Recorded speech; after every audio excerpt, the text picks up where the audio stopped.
Well, Coach, we talked yesterday about how this was just one game and the Big South wouldn't be won or lost tonight, but this has to feel pretty good, I'm betting. Well, the way it unfolded just makes it special.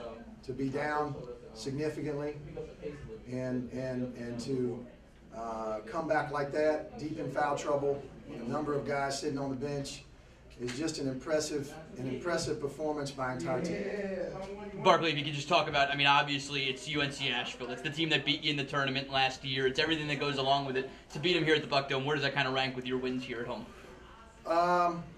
You know, we're trying to keep it in perspective, but I really wanted this game. I really wanted to win this game. This was important for the growth of our program, and so you're right, it was a significant win. And now that it's over, I can say that. You know, we preached our team 1/16. This is a significant win. If we're going to be considered amongst the best teams in the Big South, then we got to beat the best teams in the Big South. And so that was significant. But the way that we did it was, I was so impressed with the character of our team. The last thing I said to them at halftime, this will test our character. This game will test our character.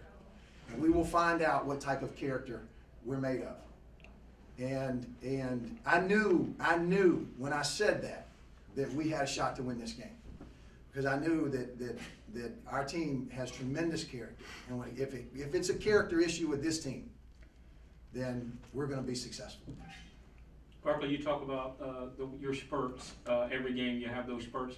Could you see them tiring a bit in the second half, and you implore your team to let's push it a little harder, because they look to be getting a little tired. Their shots weren't falling. And you know, it's amazing how the game unfolded, because we played some guys that we hadn't played much in a critical position. And honestly, and I don't mean this jokingly, Hope's been telling me to play those guys more. She really has. Matt Kennedy, Strickland, play them more, because your main 6 or 7 look tired. And I thought they came in and did a great job. They just did a great job. And they got in our 2-2-1 press, and they deflected balls. Jeremy stole it. We had such an odd lineup in there. And you've never seen that lineup in a critical game this year on the floor. And they took a deficit and got it back even. And our starters and some guys sat out 3 or 4 clock minutes, which is 10 or 11, 12 minutes, real minutes. And then when the starters came back in, they had a bounce like it was the start of the game. And we got it up to 8 or 9, and honestly, with a minute and a half, could have put it away if we hit some free throws and dunked the ball instead of laying it up. So I thought that was just a significant way that the game unfolded, and very interesting, and maybe a hint on that we need to do it more. How do you kind of put it in perspective, knowing that you did beat them last year, but then they came back and knocked you out when it counted? Do you kind of put it in perspective with your team, like, look, you can't live on one win sort of thing? Yeah, we got to put it away quick. I mean, we got to enjoy Winthrop last week for 15 minutes. We're going to enjoy this one for 30. But we got it.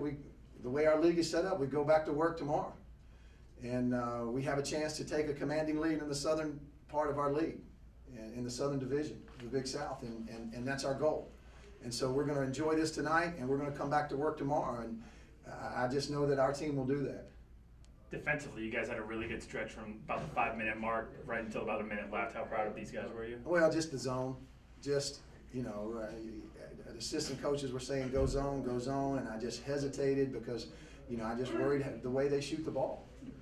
And so when we go into our press, it falls back into a zone, and it stymied them for a minute. And we got them a little bit on their heels, and then they started missing some shots that they were making. And so I guess the moral of the story is listen to the coaches more and listen to your wife more, and you win more games. How big is depth going forward now that you've discovered some depth, I guess due to your wife? I mean, you've discovered some depth. How important is that as you get into this home stretch of the Big South season? Well, we preached that we got confidence in 14. We're 14 deep. We're 14 deep. And we stressed that we believe in everybody on our team. And I think some guys earned some more minutes, and I was just so impressed with how fast, or how fresh, not fast, how fresh our starters came back into the game. And that was a good learning experience for me, and that's something that we're going to do in the future. Guys, anyone else need anything?